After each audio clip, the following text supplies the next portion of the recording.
शिल्पकार जयदीप आपटे याला अटक. सिंधुदुर्ग येथील राजकोट येथे उभारण्यात आलेल्या पूर्णाकृती छत्रपती शिवाजी महाराजांचा पुतळा कोसळल्याची घटना घडली होती. या पुतळ्याचा शिल्पकार जयदीप आपटे याला काल सायंकाळी कल्याण येथून अटक करण्यात आली आहे. सिंधुदुर्ग राजकोट येथील छत्रपती शिवाजी महाराजांचा पुतळा कोसळल्यानंतर जनमानसात संतप्त लाट उसळली. या घटनेनंतर पुतळ्याचे शिल्पकार जयदीप आपटे यांना अटक करण्यात यावी अशी मागणी करण्यात आली होती. आपटे यांच्या विरोधात पोलीस ठाण्यात गुन्हा दाखल करण्यात आला होता. घटना घडल्याच्या दिवसापासून आपटे हे पसार झाले होते.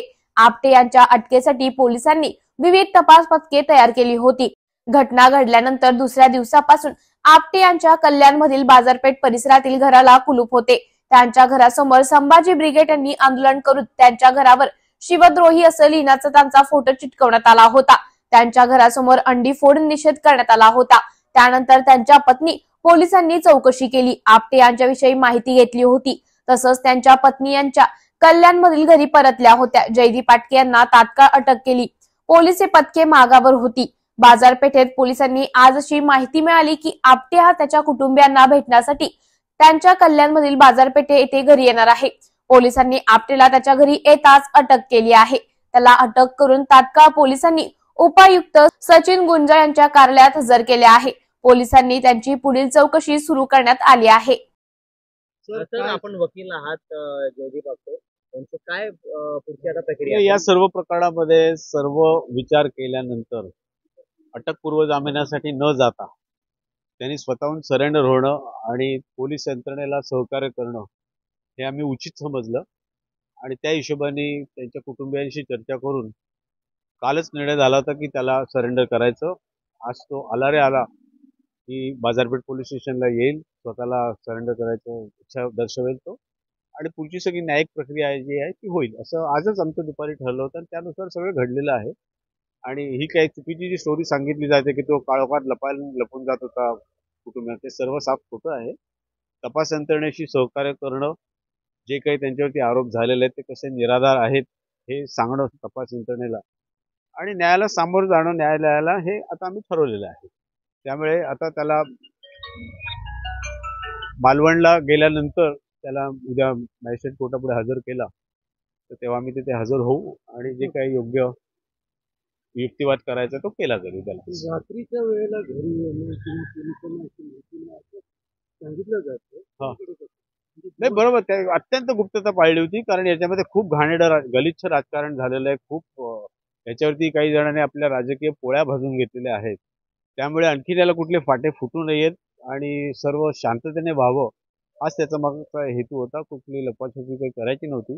त्यामुळे सर्व विचारांती कुटुंबियांशी निर्णय घेऊन त्यांना सरेंडर करणं हा आमच्यापुढे एकच उपाय होता आणि तो आज त्या हिशोबाने आम्ही चौकसकार केलेला. जयदीप यांच्याशी गेल्या काही दिवसांमध्ये दुर्घटना घडल्यानंतर तुमचं काही बोलणं झालं का? काय तुम्हाला माहिती? ते मी पक्षकाराशी झालेलं संभाषण कुठलाही वकील सांगत नाही, पण संपर्क झालेला होता एवढं.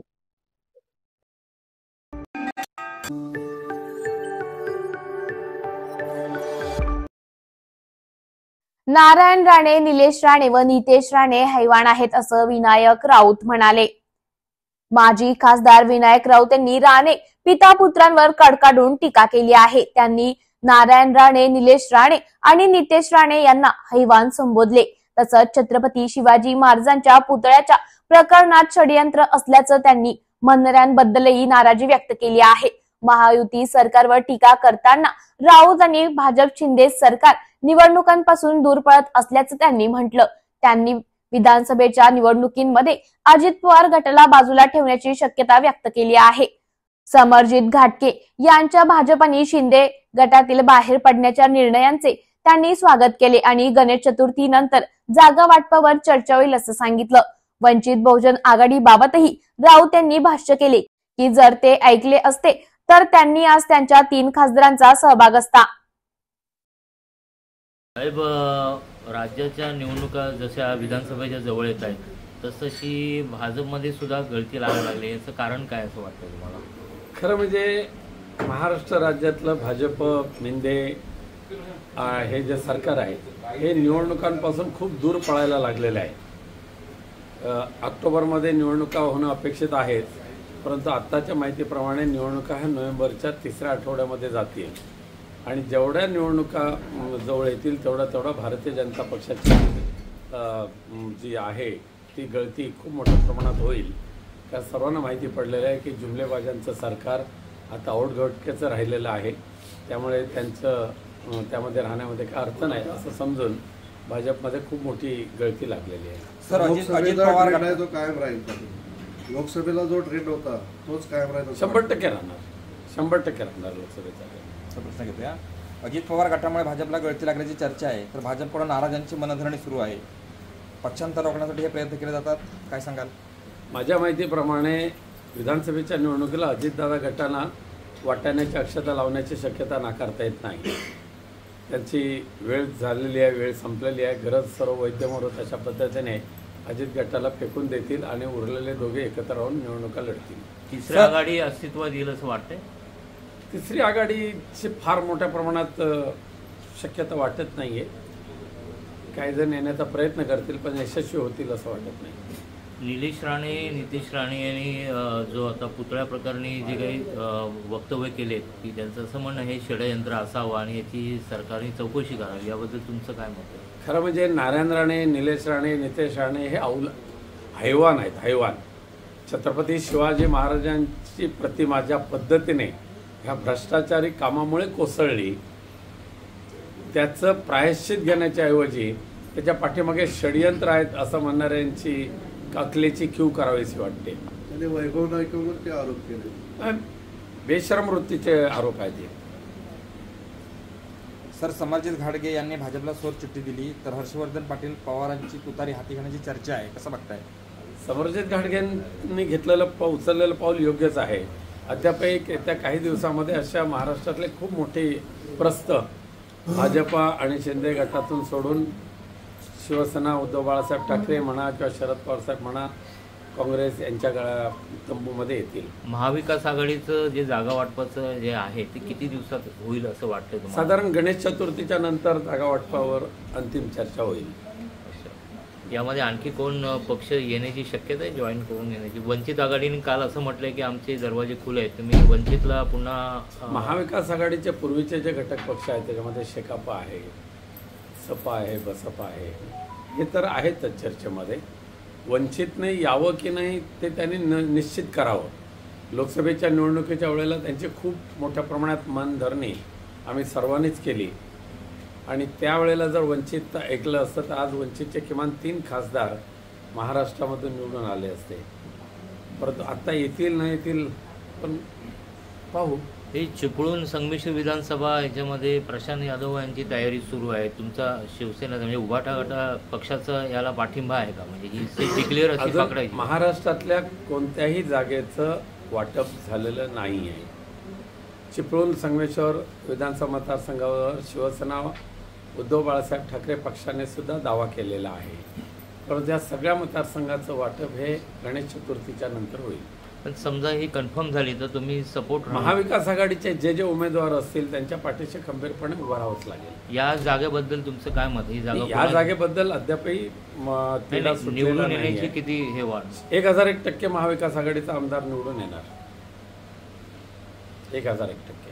गेल्या काही दिवसामध्ये महिलांवर महाराष्ट्रामध्ये अत्याचार वाढत आहेत, काय सांगायला? महाराष्ट्राची अवस्था खूपच दयनीय झालेली आहे.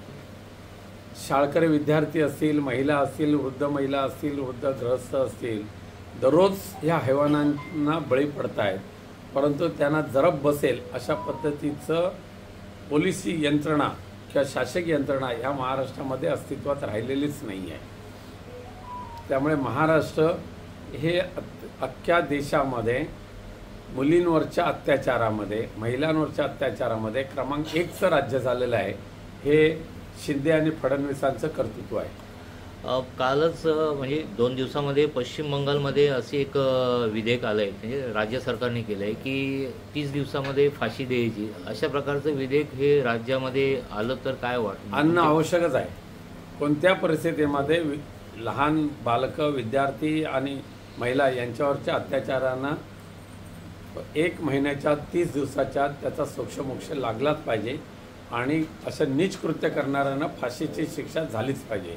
पश्चिम बंगाल हे पहिलं राज्य असेल की त्यांनी ममता दिदीने तो कायदा करून घेतलेला आहे. धन्यवाद. खुशखबर खुशखबर खुशखबर. डेन नेटवर्कचा HD पॅकेज धमाका. सिल्वर ॲड ऑन पॅकेजसाठी 20 रुपयात 20 HD चॅनल्स.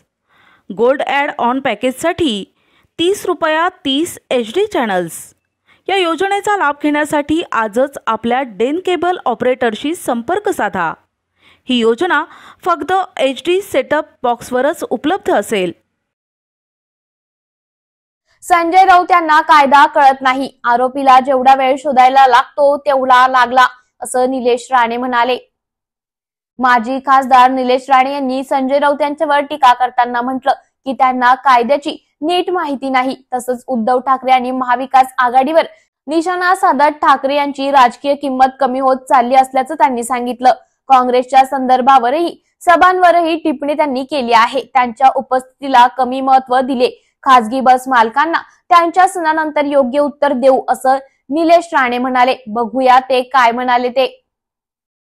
निमंत्रण नाहीये, निमंत्रण पत्रिकेत नाव नाहीये. सर्व प्रमुख महाविकास आघाडीचे नेते असताना उद्धव ठाकरे मात्र तिकडे. मी काल पण पत्रकारांशी जेव्हा बोलताना मी त्यांनाही सांगितलं की उद्धव ठाकरेची किंमत महाविकास आघाडीमध्ये आता शून्य झालेली आहे.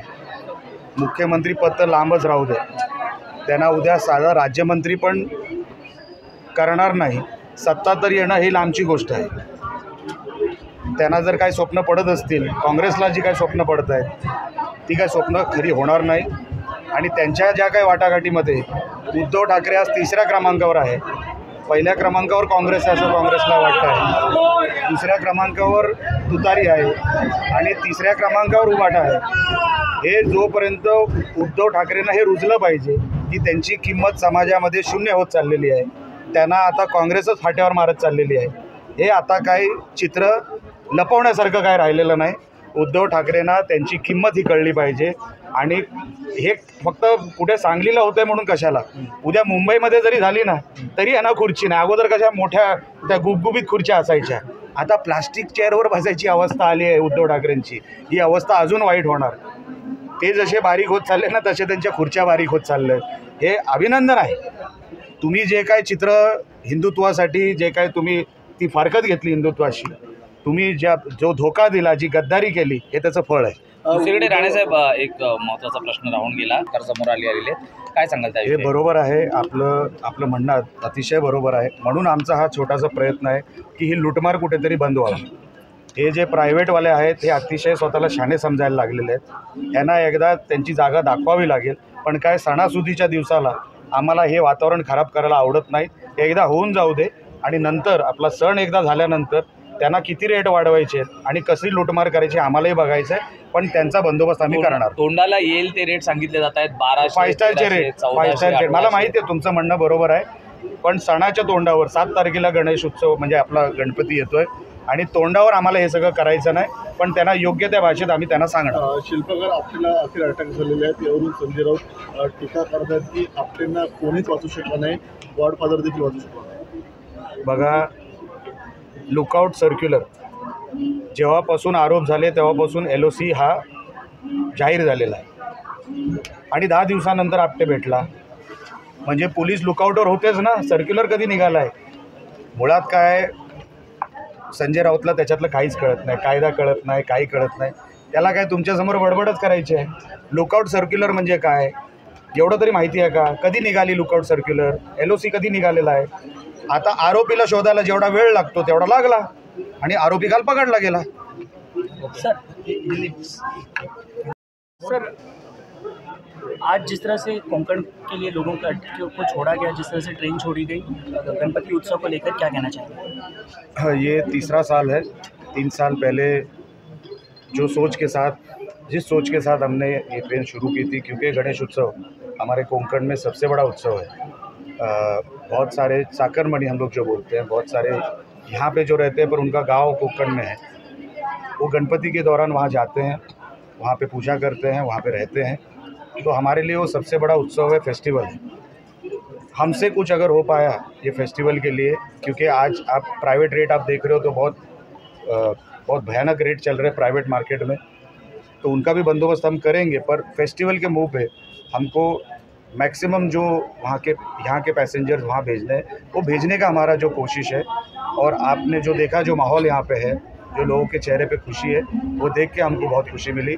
हर साल ये करने का हमारा जो एक जो प्लान रहता है, जो कि हम लोगों को जो देना चाहते हैं वो लोगों को मिले, और हम ये सब भेज सकते हैं गणपति के अवसर पर, इस बात की खुशी है। सर, एक महत्वपूर्ण सवाल है। एमआईएम के नेता इम्तियाज़ जलील अल्टीमेटम दे रहे हैं कि रामगिरी महाराज को गिरफ्तार करना चाहिए और उनकी हत्या की जा सकती है सरकार की तरफ से, और उसका फ़ायदा उठाया जाएगा आप लोगों की तरफ से।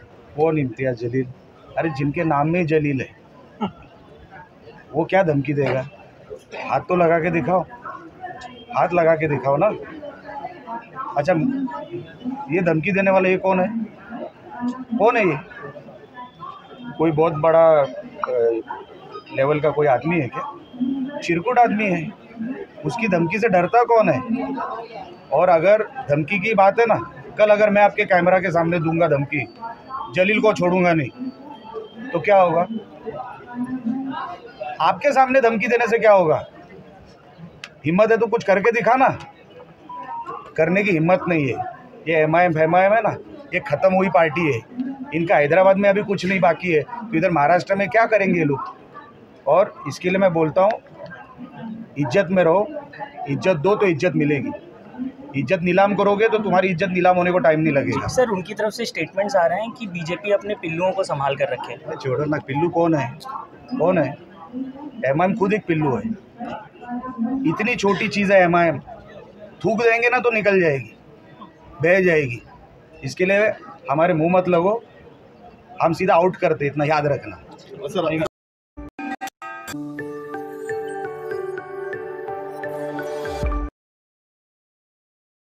आदित्य ठाकरे सारखं धनंजय मुंडे पिकनिक करायला मराठवाड्यात आले नव्हते, ते मराठवाड्याचे सुपुत्र आहेत, असा टोला सूरज चव्हाण यांनी लावला आहे।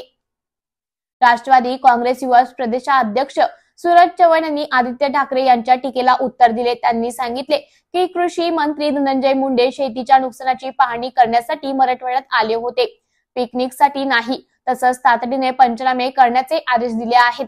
महायुतीमध्ये कोणती अंतर्गत मतभेद नसल्याचं त्यांनी स्पष्ट केले आणि अंजली दमानिया यांच्या आरोपांवर निवडणुकीच्या तोंडावर बोलणं टाळलं आहे। बघूयात यावेळी सूरज चव्हाण काय म्हणाले।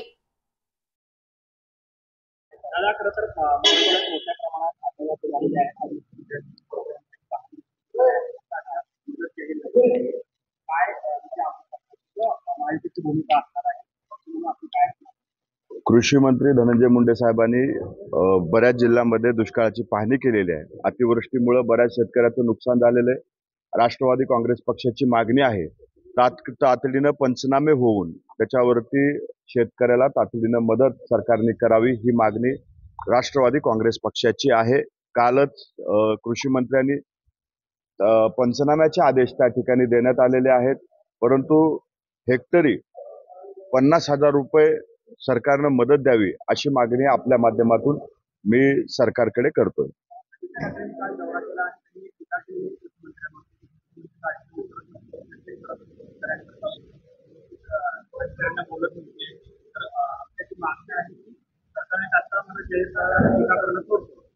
आदित्य ठाकरेंनी कदाचित जुन्या कृषी मंत्र्याचे व्हिडिओ पाहिले असतील। काल कृषी मंत्री शेतात बांधावरती होते, ज्या घरामध्ये पाणी घुसलं होतं त्या घरामध्ये कृषी मंत्री जाऊन पाहणी करून आलेत, परंतु उगाच टीका करायची म्हणून टीका हे आदित्य ठाकरेंनी करू नये। एखाद्यावरती टीका करत असताना व्यवस्थित माहिती घ्यावी आणि मग त्याच्यावरती टीका करावी। कृषी मंत्री 3 ते 4 जिल्ह्यामध्ये काल दौरा करून त्यातल्या ठिकाणची पाहणी करण्यात आलेली आहे।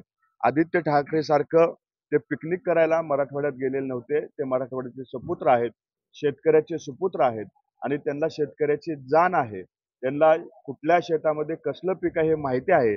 आदित्य ठाकरे सारखं भुईमुगाच्या शेंगा खाली लागतात का वर लागतात हे पाहण्याची वाईट परिस्थिती त्यांच्यावरती नाही, त्याच्यामुळे त्यांनी नको त्या विषयावर न बोललेलं बरं।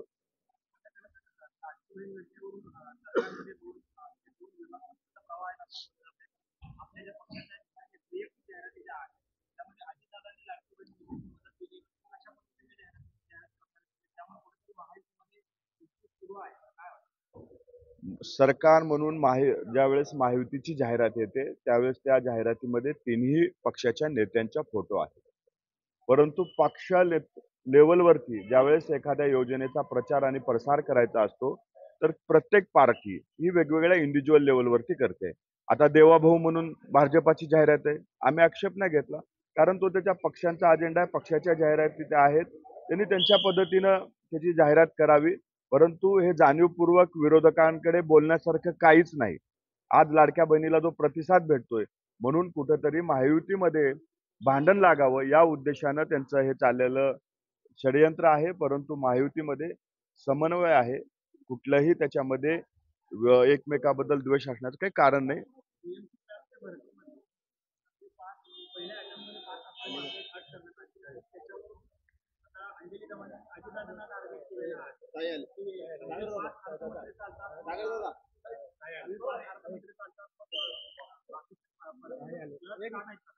अंजली दमनियाबद्दल मी आता काही बोलणार नाही, कारण निवडणुकीच्या तोंडावरती असे आरोप करणारे तुम्हाला अजून आणखी बरेच मार्केटमध्ये येतील. हे निवडणुका झाले की त्यांचा पूर्ण आपण माहिती काढू. हे निवडणुकीच्या तोंडावर बोलून त्यांचं महत्व मी वाढवणार नाही, कारण चिखलात दगड मारायचं नाही हे माझ्या राजकीय गुरुनं मला सांगितलेलं आहे. कारण तुमचे कपडे खराब होतील, त्याच्यामुळं मी त्याच्यावरती बोलणार नाही. 100% निवडणुकीच्या तोंडावर जे आमच्या नेतृत्वावरती आरोप होत आहेत याचा अर्थ स्पष्ट आहे की ते कुणाच्या तरी सांगण्याहून चालतात.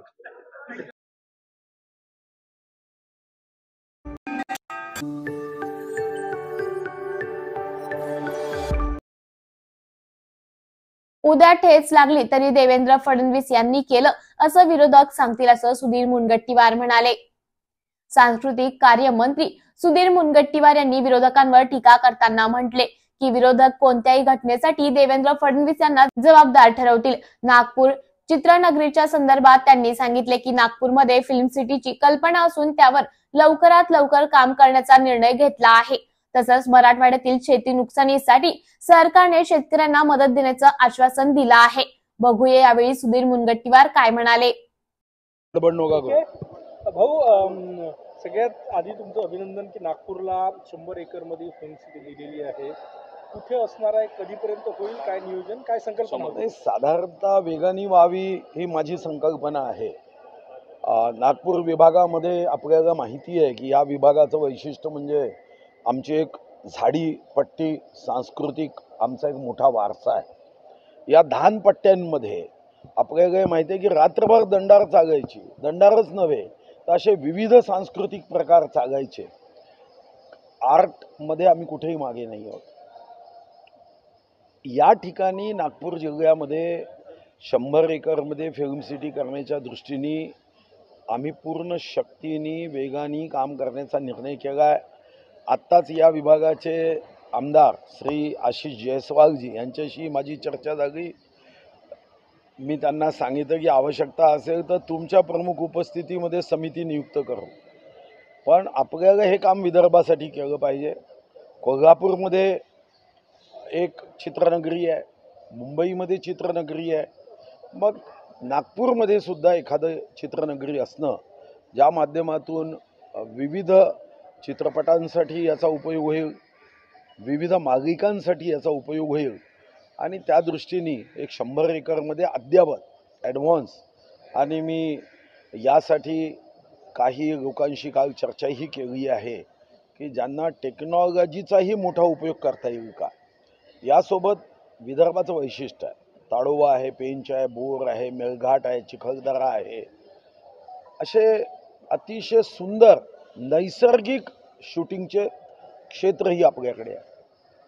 आर्कॉलॉजीच्या दृष्टिकोनातून अनेक क्षेत्र आहे आणि विदर्भामध्ये माझा विश्वास आहे की ही चित्रनगरी अतिशय यशस्वीपणे उत्तम कार्य करू शकेल. मानव वन्यजीव संघर्ष कुठेतरी वाढलेला आहे. चंद्रपुरामध्ये एका घरात बिबट्या घुसला होता. हो, संख्या आपल्यालाही माहिती आहे की वाघांची संख्या 2010मध्ये 112 होती, आता ती जवळपास 600च्या वरती झाली. बिबट हा सुद्धा 1900च्या वरती बिबट महाराष्ट्रामध्ये झाला आणि या दृष्टीने आपण विविध उपाय करतो आहे. यामध्ये समित्याही तयार केल्या.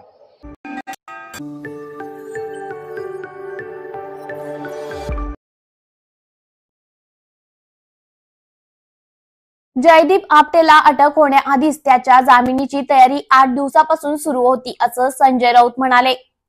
शिवसेने नेते संजय राऊत यांनी जयदीप आपटेच्या अटकेपूर्वीच 8 दिवसापासून त्याच्या जामिनासाठी हालचाली सुरू असल्याचं म्हटलं आहे. त्यांनी आरोप केलाय की जयदीपच्या मागे काही शक्ती असल्यामुळे तो इतके दिवस पोलिसांना चुकवत होता. संजय राऊत यांनी शिवाजी महाराजांच्या नावाने भ्रष्टाचार चालत असल्याचा आरोप करत सरकारवर टीका केली आहे आणि म्हटलं की महाराष्ट्रातील ठेकेदारांची कामे गुजरातच्या ठेकेदारांना दिली जात आहे. बघूया यावेळी संजय राऊत काय म्हणाले सविस्तर. जयदीप आपटे सारखा एक माणूस, मी वारंवार म्हणत होतो, जयदीप आपटेच्या मागे जी शक्ती आहे ती शक्ती मंत्रालयात आहे, ती शक्ती वर्षा बंगल्यावर आहे, ती शक्ती मालवणात आहे. त्याच्यामुळे इतके दिवस जयदीप आपटे हे पोलिसांना चुकवू शकतात. पण अखेर शिवभक्तांचा एवढा दबाव आणि एवढा रेटा होता की त्याला त्याचे बॉस हे वाचवू शकले नाही. छत्रपती शिवाजी महाराजांच्या संदर्भात या राज्यात जे घडलं ते यापूर्वी कधीच घडलं नव्हतं. जयदीप आपटे यांच्यापेक्षा ज्यांनी त्यांना हे काम दिलं अनुभव नसताना, ते बेकायदेशीर होते, ते सूत्रधार आजही सरकारमध्ये आहे. त्यांच्यावरती कारवाई कधी होणार? आणि जयदीप आपटे यांना अटक होण्याआधी सिंधुदुर्गच्या कोर्टामध्ये त्यांच्या जामिनाची तयारी 8 दिवसापासून सुरू आहे आणि त्या संदर्भात ठाण्यातून सूत्र हलतायत. मी वारंवार ठाण्याचा उल्लेख करतो की जयदीप आपटे यांना 2 दिवसामध्ये ते सरेंडर होतील आणि ताबडतोब त्यांच्या जामिनाची व्यवस्था करा, अशा प्रकारची सूत्र ही ठाण्यातून हलतायत. त्या संदर्भात कायदेशीर जी मदत लागते ती सुद्धा ठाण्यातून मिळते. छत्रपती शिवाजी महाराजांच्या नावानं ज्यानं बाजार मांडला आणि केला, त्या सगळ्याचं जे षडयंत्र आहे त्या षडयंत्राचे सूत्रधार हे ठाण्यातच आहे. बघा हे लहान मासे मोठे मासे यात प्रश्न नाहीये. आम्ही यात राजकारण करू इच्छित नाही. छत्रपती शिवाजी महाराजांच्या अपमानानंतर या राज्यात जी स्थिती निर्माण झाली आणि लोकभावना दडपण्याचा प्रयत्न झाला, तो कोणाला तरी पाठीशी घालण्यासाठी, या संपूर्ण कामात जो भ्रष्टाचार झालेला आहे तो दडपण्यासाठी आमचा विरोध आणि लढा त्यासाठीच आहे. कोट्यवधी रुपयाचं काम टेंडरच्या माध्यमातून काढल्यावर प्रत्यक्षात काम 20-25 लाखात आटोपलंय पुतळ्यासह. हे आपण पहा. पुतळा जो आहे, मंजूर झालेला खर्च आणि झालेलं काम ही तफावत जर तुम्ही पाहिलीत, म्हणून तो पुतळा इतक्या कमी प्रतीचा झाला आणि मुख्यमंत्री म्हणतात 45 किलोमीटर ताशी वेगानं वाऱ्यानं पडला. सर, ज्या महाराजांच्या नावावर मागितली जातात, ज्या महाराजांना आराध्य दैवत मानलं जातं, त्या महाराजांच्याच पुतळ्यावरून आता भ्रष्टाचार केला जातो. या राज्यामध्ये कशातही भ्रष्टाचार होऊ शकतो. हे राज्य जे आहे, हे सरकार जे आहे, हे महाराजांच्या नावानंच भ्रष्टाचार करतात. छत्रपती शिवाजी महाराजांच्या नावानं लूट चालू आहे. छत्रपती शिवाजी महाराजांचा महाराष्ट्र लुटला जातो आहे. गुजरातचे ठेकेदार महाराष्ट्र लुटतायत. काल आम्ही दौऱ्यावर गेलो दुष्काळी भागात, ओला दुष्काळ. तिथले रस्ते वाहून गेले. परभणी असेल बरं का, त्यानंतर बाजूचे सगळे जिल्हे, हिंगोली असेल, संभाजीनगर असेल, म्हणजे रस्त्याच्या रस्ते वाहून गेले. तिकडले जे तरुण कार्यकर्ते आहेत, ज्यांची घरं वाहून गेली, शाळा गुरं ढोरं माणसं वाहून गेली. त्यांनी जे आमच्यासमोर डॉक्युमेंट्स ठेवले, ह्या ग्रामीण भागातल्या रस्त्यांची कामंसुद्धा गुजरातच्या ठेकेदारांना देण्यात आलेली आहे आणि ते रस्ते वाहून गेले. एक सरस्वती कन्स्ट्रक्शन नावाची कंपनी गुजरातमधली आहे. आता परभणीतल्या गावातल्या रस्त्याची कामं या ठेकेदारांना, हिंगोलीतल्या रस्त्याची कामं या ठेकेदारांना. का महाराष्ट्रात मुलं नाही आहेत, तरुण मुलं नाही आहेत, इंजिनियर्स नाही आहेत जे काम करू शकतील? काल माननीय आदित्य ठाकरे, विरोधी पक्षनेते अंबादास दानवे आणि मी स्वतः आमचे अनेक पदाधिकारी आम्ही फिरत होतो. अवस्था अत्यंत गंभीर आहे दुष्काळाची. सर्व काय वाहून गेलेलं आहे. अजून सरकारने पंचनामा केलेला नाही आहे. दुर्दैव असं आहे, हे रस्ते गुजराती ठेकेदारांनी केलेले ग्रामीण भागातले वाहून गेले. गुजराती आहे, मी परत परत म्हणतोय, तुम्ही तपास करू शकता. आणि आदित्य ठाकरे यांचा दौरा जाहीर झाल्यावर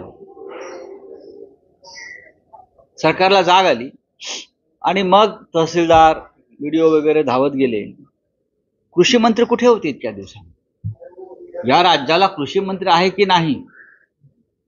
आदित्य ठाकरे येणार आहेत हे कळल्यावर राज्याचे कृषी मंत्री काही भागात गेले पाहणीचं फार्स करण्यासाठी. ते गाडीतून उतरले सुद्धा नाहीत असं त्या शेतकऱ्यांचं म्हणणं आहे. गाडीतून उतरले नाहीत, त्यांनी पायही जमिनीला लावला नाही या राज्याच्या कृषी मंत्र्यांनी. इतकंच नव्हे तर उलट कृषी मंत्र्यांकडे काही मागण्या करायला गेलेले शेतकऱ्यांच्या अंगावर कृषी मंत्री निर्घृणपणे ओरडत राहिले, मी काय करू शकतो, मी काय करू, आता मी तुमच्या शेतामध्ये येऊन काम करू काय, मी हे करू का? कृषी मंत्री शुद्धीत आहेत का या राज्याचे?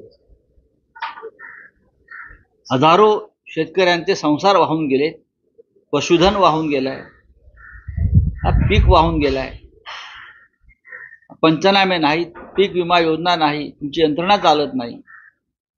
तुम्ही कृषी मंत्री आहात, जबाबदारी कोणाची आहे? या सगळ्याचा पंचनामा काल आदित्य ठाकरे यांच्या नेतृत्वाखालच्या आमच्या शिष्टमंडळाने केलेला आहे. जे लोकांना भेटले, लोकांना समजून घेतले. कृषी मंत्री असं म्हणतायत की युवराजांना शेती आणि कृषी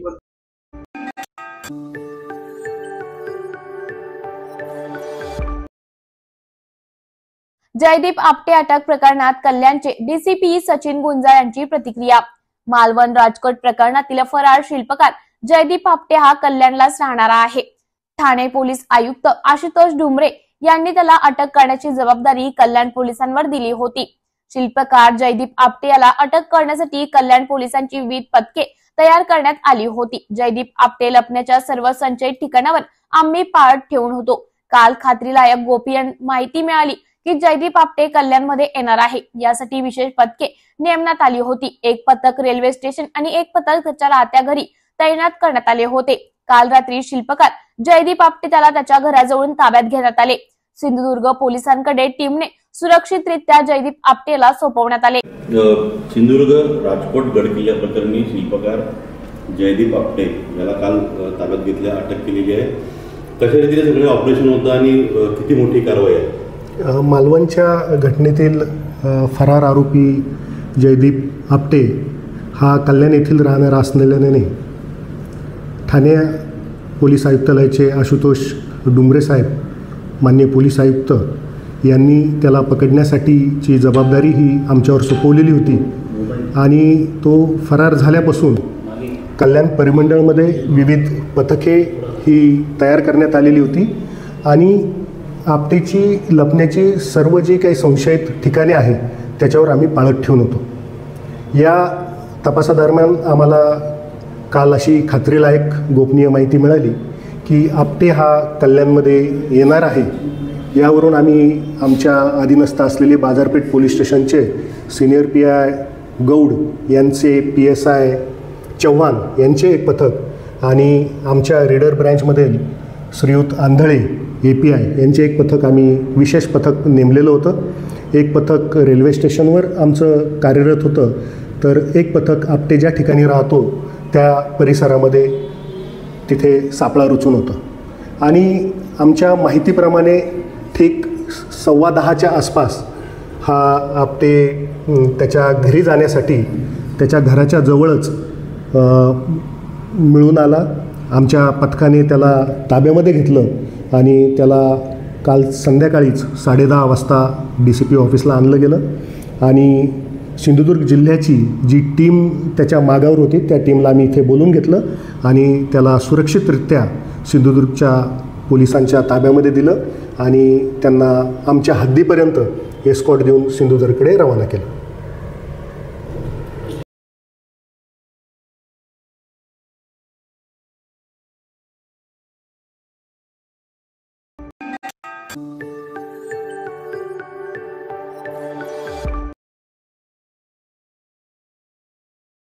सातवर पर भेटीत दिवंगत खासदार वसंत चव्हाण यांच्या कुटुंबियांना राहुल गांधी यांनी दिला धीर.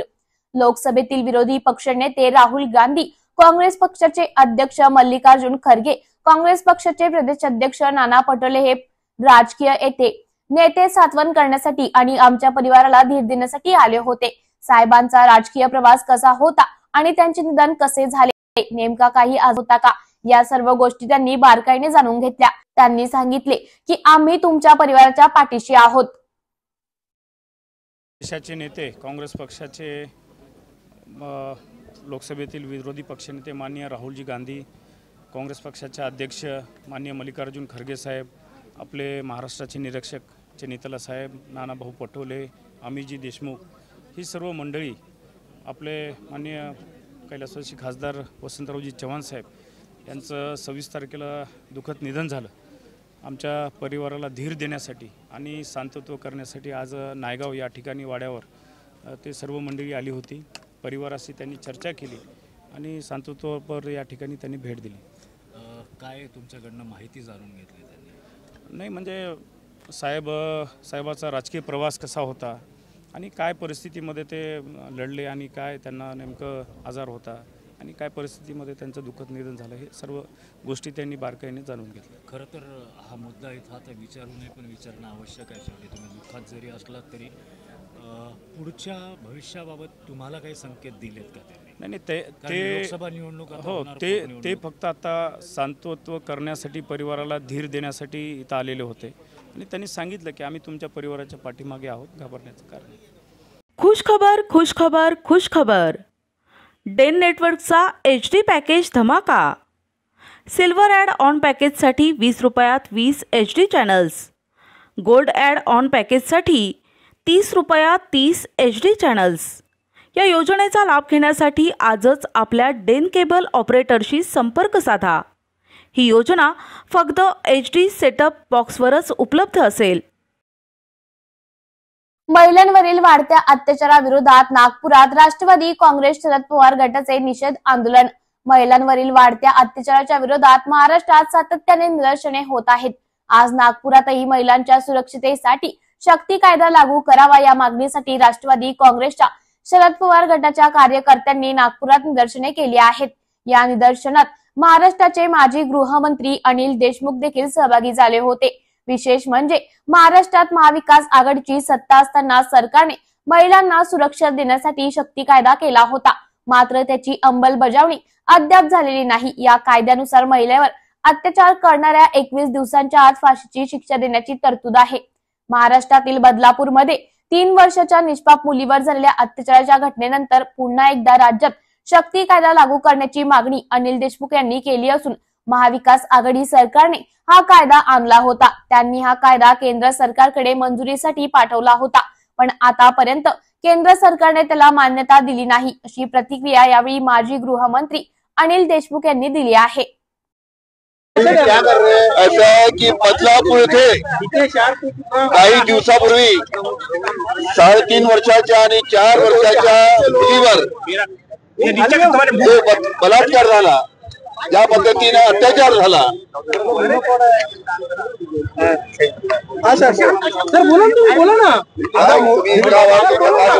बोला मी शांत राहतो, बोलेल मी काही.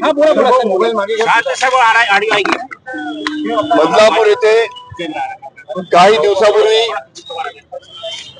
लहानशा चिमुरड्या मुलींवर 3.5 वर्षाच्या आणि 4 वर्षांच्या मुलीवर अत्याचार झाला आणि हा अत्याचार झाल्यानंतर ही घटना दाबण्यासाठी 4 दिवस प्रयत्न झालेत। या सरकारच्या माध्यमातून, देवेंद्र फडणवीसच्या माध्यमातून प्रयत्न झाला की कोणत्याही पद्धतीनं हा जो अत्याचार झाला याच्याबद्दल तक्रार झाली नाही पाहिजे, ही बाब जनतेसमोर आली नाही पाहिजे, याच्यासाठी देवेंद्र फडणवीस त्यांच्या माध्यमातून प्रयत्न झाला आणि तरी पण ही बाब 4 दिवसांचा जनतेसमोर आली। हे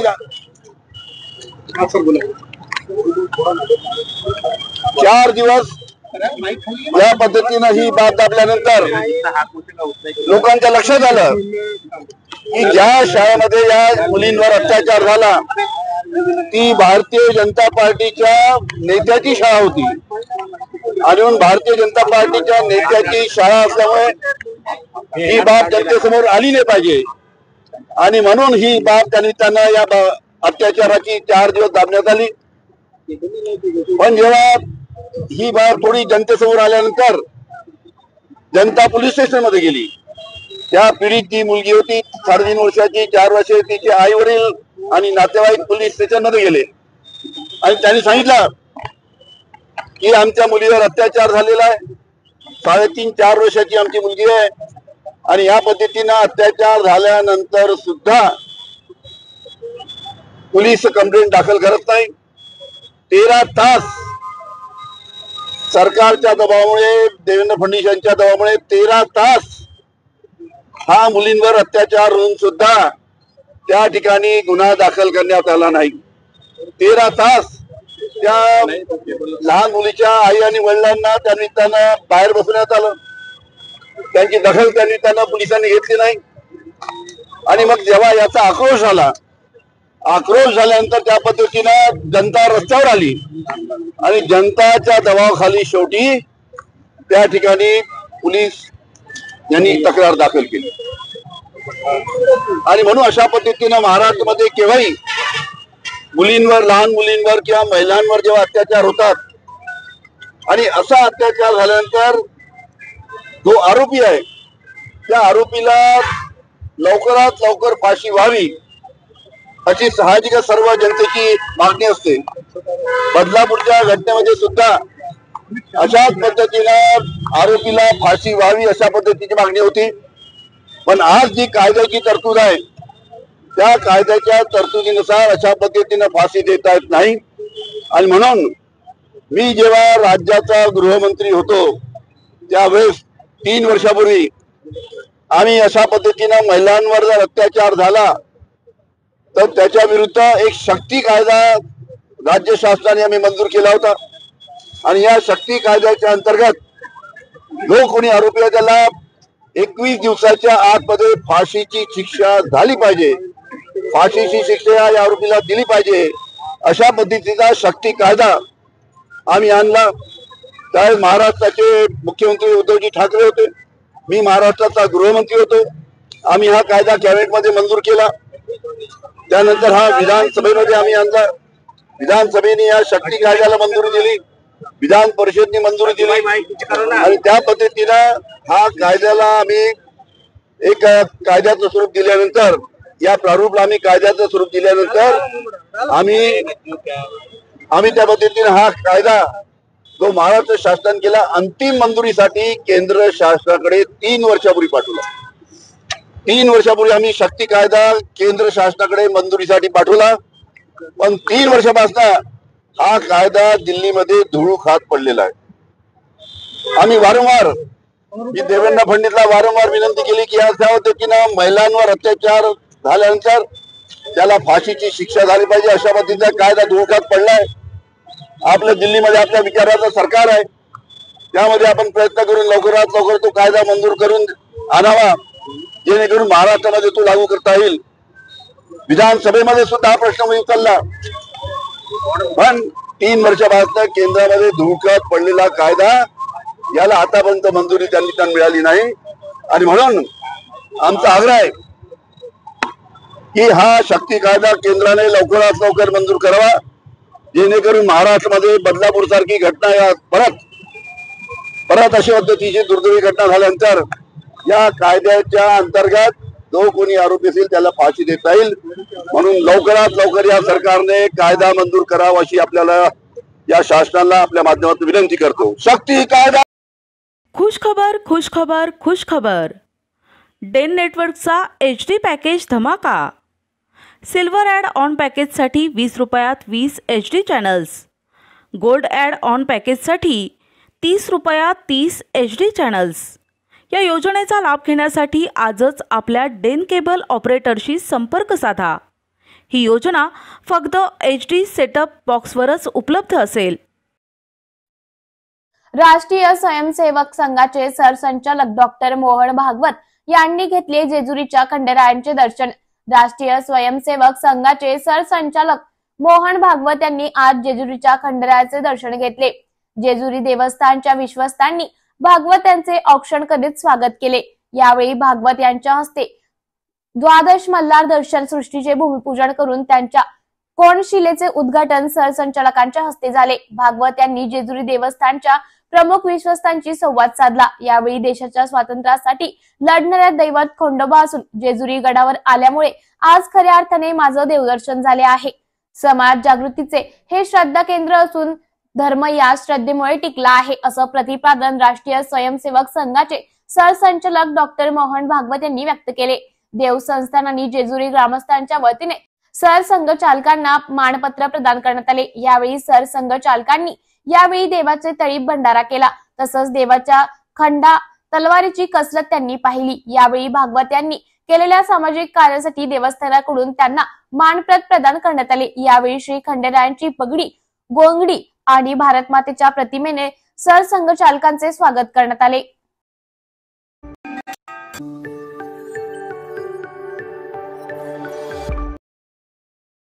महायुतीमध्ये सगळं अलबेल असून योजना प्रभावीपणे राबवण्यासाठी आम्ही प्राधान्य देतोय, असं आदिती तटकरे म्हणाल्या. महिला व बाल विकास मंत्री आदिती तटकरे यांनी महायुती सरकारमध्ये सर्व काही सुरळीत असल्याचं सांगत योजनांच्या प्रभावी अंमलबजावणीला प्राधान्य देत असल्याचं स्पष्ट केलं आहे. तसंच जयंत पाटील यांच्यावर टीका देखील केली आहे. आदिती तटकरे यांनी जयंत पाटील यांच्यावर विधानांवर प्रतिक्रिया देत संविधान बदलले जाईल असा फेक नरेटिव्ह विरोधकांकडून सेट करण्याचा प्रयत्न झाल्याचं म्हटलं. संविधान बदलण्याची कोणाचीही मानसिकता नसल्याचं त्यांनी स्पष्ट केलंय. तसंच खासगी कॉलेज फी मागणीवर बोलताना त्या म्हणाल्या, खासगी मेडिकल कॉलेज कडून होत असलेल्या फी मागणीवर लवकरच तोडगा काढला जाईल अशी ग्वाही त्यांनी दिली आहे. वैद्यकीय शिक्षण मंत्री हसन मुश्रीफ यांच्याकडून योग्य खबरदारी घेतली जाईल असं त्यांनी सांगितलं. तसंच लाडकी बहीण योजनेवर आदिती तटकरे म्हणाल्या, योजनेबाबत त्यांनी स्पष्टीकरण दिले की माध्यमांशी सोशल मीडियावर पब्लिश केलेली जाहिरात म्हणून घेतली आहे, मात्र कोणत्याही न्यूज चॅनलला जाहिरात दिली नाही. तटकरे यांनी सांगितले की या योजनेमुळे यशामुळे विरोधकांना त्रास होत आहे. तसंच अंजली दमानिया प्रश्नावर नकार देताना त्या म्हटल्या, अंजली दमानियांच्या प्रश्नांवर आदिती तटकरे यांनी हात जोडून बोलण्यास नकार दिला आहे. योजना किंवा हे जे निधी आहे तो आम्हाला अजितदादांनी दिला अशा पद्धतीच्या जाहिराती समोर येत आहेत, तर त्यावरून थोडं आपण एक गोष्ट समजली पाहिजे की ज्या जाहिरातीबद्दल तुम्ही म्हणताय तो एक व्हिडिओ आहे जो पार्टीच्या सोशल मीडियाच्या पेजवर शेअर करण्यात आलेला होता. ते कुठल्याही न्यूज चॅनलवरती ऍड आलेली नाहीये. न्यूज चॅनल्सनी ती पार्टीच्या पेजवरून ती ऍड त्या ठिकाणी प्रसिद्ध केलेली आहे. शेवटी प्रत्येक जण ज्या वेळेला आपापल्या पद्धतीनं योजनेचा प्रसार करत असतात, प्रसिद्धी करत असतात, त्या वेळेला आज अजितदादांनी तो अर्थसंकल्प मांडला. अर्थसंकल्पामध्ये त्यांनी ती योजना घोषित केली. त्या योजनेचं जी संकल्पना आहे ही राज्याचे मुख्यमंत्री एकनाथजी शिंदे साहेब, फडणवीस साहेब आणि अजितदादा या तिघांचीही मिळून त्या ठिकाणी आहे. विभाग म्हणून आम्ही ती जी योजना आहे ती अतिशय यशस्वीपणे राबवण्याचा प्रयत्न करत आहोत. मधल्या कालावधीमध्ये फडणवीस साहेबांच्या प्रमुख मार्गदर्शनाखाली त्यांच्या संघटनेच्या पदाधिकाऱ्यांनी सुद्धा त्या ठिकाणी संवाद सत्र घेतलेलं होतं. त्याच्यामध्ये देवाभाऊ असा त्यांचा उल्लेख करून त्या ठिकाणी सगळ्या त्यांच्या पक्षाच्या कार्यकर्त्या असतील, माता भगिनींनी त्यांना संबोधित केलं. एकनाथजी शिंदे साहेब बऱ्याचशा ठिकाणी रक्षाबंधन पासूनच महिलांसोबत संवाद साधत आहेत. दादांची सुद्धा जनसन्मान यात्रा सुरू आहे, तिथं सुद्धा त्यांना माता भगिनी मोठ्या संख्येने भेटतायत आणि त्यांचे आभार मानतायत. त्याच्यामुळे महायुतीच्या सरकारने जी ही योजना सुरू केलेली आहे, या योजनेला महिलांचा अधिकरित्या प्रतिसाद मिळत आहे आणि राज्याचे मुख्यमंत्री, दोन्ही उपमुख्यमंत्री आपापल्या पद्धतीनं अधिकाधिक प्रभावीपणे ही योजना कशी लोकांपर्यंत पोहोचेल, माता भगिनींपर्यंत पोहोचेल याचा प्रयत्न करत आहेत. महत्वाकांक्षी योजना आहे आणि तिन्ही पक्ष वेगवेगळे श्रेय घेण्याचा प्रयत्न करत आहेत. त्यावरून विधानसभा जी पुढची येणार आहे,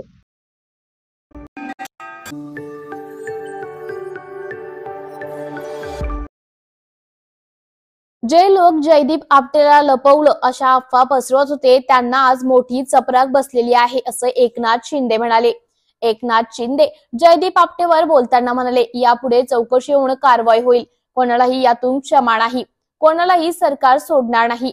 जी लोक अफवा पसरत होती त्यांना आता चपराक बसली आहे आणि आमचं सगळ्यांना सांगणं आहे की छत्रपती शिवाजी महाराज महाराष्ट्राचे आराध्य दैवत आहे. त्यांच्याबद्दल मनामध्ये श्रद्धा आहे आणि झालेली दुर्घटना ही अतिशय दुर्दैवी आहे, पण त्याचं राजकारण करणं हे अतिशय दुर्दैवी आहे. त्याच ठिकाणी शिवाजी महाराजांचा भव्य पुतळा कसा उभा राहील याचा आमचा प्रयत्न आहे. तसंच उद्धव ठाकरेवर बोलताना एकनाथ शिंदे म्हणाले, हे कसलं दुर्दैव आहे. बाळासाहेब ठाकरे होते तेव्हा पूर्ण दिल्ली त्यांच्याकडे यायची आणि आता उद्धव ठाकरे यांना दिल्लीत गल्ली गल्ली फिरावं लागतंय. मला मुख्यमंत्री करा असं म्हणावं लागतंय. जेव्हा बाळासाहेबांचे विचार सोडले जातात तेव्हा अशी परिस्थिती येते. आम्ही बाळासाहेब आनंद दिघे यांचे विचार पुढे नेत आहोत आणि राज्याचा विकास करत आहोत, अशी टीका देखील एकनाथ शिंदे यांनी केली आहे. आणि जे काही यापुढे चौकशी होईल, कठोर कारवाई होईल, कुणालाही यामधून क्षमा नाही, कुणालाही सरकार सोडणार नाही. आणि म्हणून जे लोक काय काय अफवा पसरवत होते त्यांना एक मोठी चपराक या माध्यमातून मिळालेली आहे. आणि या ठिकाणी आमचं सगळ्यांनाच सांगणं आहे की छत्रपती शिवाजी महाराज हे महाराष्ट्राचं आराध्य दैवत आहे. त्यांच्याबद्दल खूप प्रत्येकाच्या मनामध्ये एक श्रद्धा आहे आणि जे काही झालेली घटना अतिशय दुर्दैवी आहे, परंतु त्याचं राजकारण करणं त्याहीपेक्षा दुर्दैवी आहे. म्हणून आम्ही छत्रपती शिवाजी महाराजांचा भव्य दिव्य पुतळा त्याच ठिकाणी रुबाबात कसा उभा राहील यासाठी आम्ही सगळेजण एक बार हिंदी में बता दीजिए.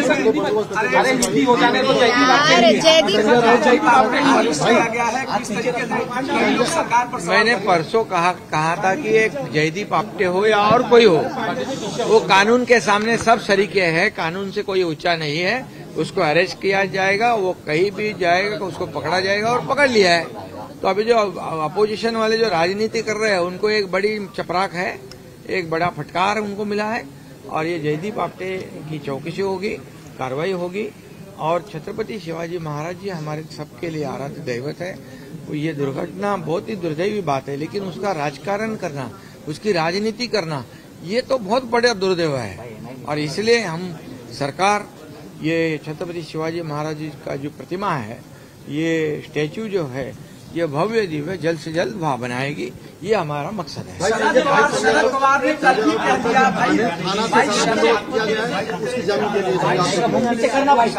थाने में एक हॉस्पिटल भी है ना, थाने में एक हॉस्पिटल भी है, विशेष हॉस्पिटल, तो ऐसे लोगों को वहाँ व्यवस्था हो सकती है. शरद पवार ने कल भी शरद पवार ने कह दिया कि शिवसेना को मुख्यमंत्री पद, मतलब पहले जो आग्रह है वो आग्रह स्वीकार नहीं करेंगे. पहले महाविकास आघाड़ी चुनाव लड़ेगी, उसके बाद तय करेंगे. शिवसेना लगातार कह रही है कि पहले मुख्यमंत्री पद तय. देखिए, ये कैसी दुर्दैवी बात है. जब बाला साहब थे तो दिल्ली उठ के यहाँ थे.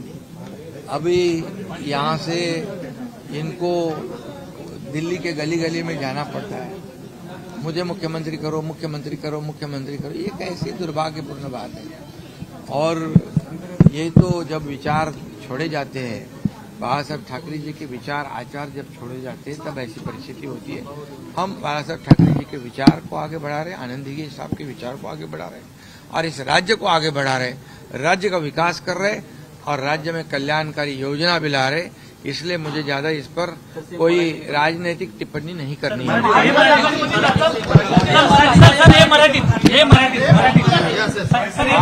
आज खरं म्हणजे एक दुर्दैवी चित्र आपण पाहतोय की पूर्वी बाळासाहेब होते त्यावेळेस सर्व मोठमोठे नेते दिल्लीपासून राज्यभरातले देशभरातले बाळासाहेबांकडे यायचे. आज दिल्लीमध्ये गल्लोगल्ली फिरण्याची परिस्थिती निर्माण झाली. मला काहीतरी करा, माझं नाव नक्की करा, हे पाहून बाळासाहेबांना देखील खूप दुःख होत असेल. बाळासाहेबांचे विचार सोडल्यानंतर ही अशी परिस्थिती होते. म्हणून आम्ही बाळासाहेबांचे विचार पुढे नेतोय, आनंद दिघे साहेबांचे विचार पुढे नेतोय, राज्याला पुढे नेतोय, विकासाकडे नेतोय आणि राज्यामध्ये कल्याणकारी योजना देखील आम्ही सुरू केलेल्या आहेत. म्हणून विकास आणि कल्याण ही सांगड घालण्याचा प्रयत्न केला आणि म्हणून राज्याचा सर्वांगीण विकास हे आमचं ध्येय आहे.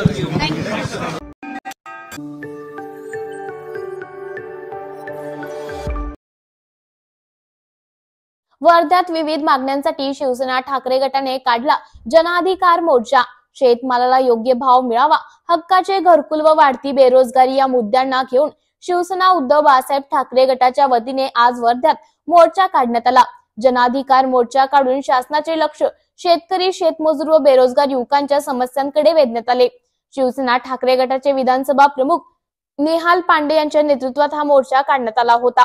या मोर्चात मोठ्या प्रमाणात शिवसैनिकांसह नागरिक सहभागी झाले होते. वर्ध्याच्या आर्वी नाका येथून निघालेला मोर्चा छत्रपती शिवाजी चौक, झाशीराणी चौक मार्ग जिल्हाधिकारी कार्यालय येथे पोहोचला. यावेळी जोरदार घोषणाबाजी करत समस्यांकडे लक्ष वेधण्यात आले. शिवसेनेच्या वतीने जन अधिकार मोर्चा आम्ही आज काढून आम्ही या सरकारचे जो हुकुमशाही पद्धत आहे, जो ज्याप्रमाणे हे सरकार शेतकऱ्यांच्या प्रश्नावर दुर्लक्ष करत आहे, ग्रामीण भागाच्या लोकांना 2022 पर्यंत घरकुल देण्याची, पक्के घर देण्याचे देशाचे पंतप्रधान यांनी सांगितले होते, पण आताही लोकांना घरकुल भेटत नाही आहे. आणि जो बेरोजगारी ग्रामीण भागात मोठ्या प्रमाणात वाढली आहे, पण सरकार कुठेही पुढाकार घेऊन त्यांना रोजगार देण्याचा प्रयत्न करत नाही आहे. विधवा, अपंग, वृद्ध जो आहे यांना मिळणाऱ्या मानधनात वाढ झाली पाहिजे. ग्रामीण भागात जो घरकुलचे फक्त 1,20,000 देते, तर 1,20,000 मध्ये घरकुल बनत नाही. त्याच्या अनुदानामध्ये वाढ होऊन 3 लाख कमीत कमी झाले पाहिजे. प्रधानमंत्री आवास योजनेच्या नावावर इतका मोठा स्वप्न ग्रामीण भागाच्या घरकुल धारकांना, गोरगरिबांना दाखवलं, पण 12 कोटी रुपये या वर्धा जिल्ह्यातले थकीत आहे, जो अद्यापही फंड वर्धा जिल्ह्यापर्यंत पोहोचला नाही. म्हणून लोकांचे घरकुलचे काम प्रलंबित आहे. हे सगळे मागणी घेऊन कापसाला भाव 14,000 भेटला पाहिजे, सोयाबीनला 10,000 रुपये भाव भेटला पाहिजे, शेतकऱ्यांचा 7/12 कोरा झाला पाहिजे, असे जनतेच्या अधिकारांची मागणी घेऊन आम्ही आज वर्धा जिल्हाधिकारी कार्यालय मध्ये आम्ही धडक दिली आहे. आणि जिल्हाधिकारी वर्धाच्या माध्यमाने आम्ही राज्य सरकारला पत्र देत आहोत की हे जनतेचे प्रलंबित काम तुम्ही तत्काळ मार्गी लावा, अन्यथा आम्ही यावरूनही मोठ्या तादादमध्ये मोर्चा घेऊन मुख्यमंत्रीचा जो शासकीय निवासस्थान आहे मुंबईला, वर्षा, तिथे येऊन आम्ही आंदोलन करू आणि मोठ्या संख्येने आम्ही तिथे ठिय्या आंदोलन करू. आणि जेव्हापर्यंत या शेतकऱ्यांना न्याय भेटत नाही, घरकुल धारकांना न्याय भेटत नाही, आम्ही मुंबई सोडणार नाही, असा इशारा आम्ही या मोर्चाच्या माध्यमाने दिला आहे. आणि हे सरकार चले जाओ असा आम्ही या मोर्चाच्या माध्यमाने आम्ही सांगत आहोत. धन्यवाद. जय हिंद, जय महाराष्ट्र. छत्रपती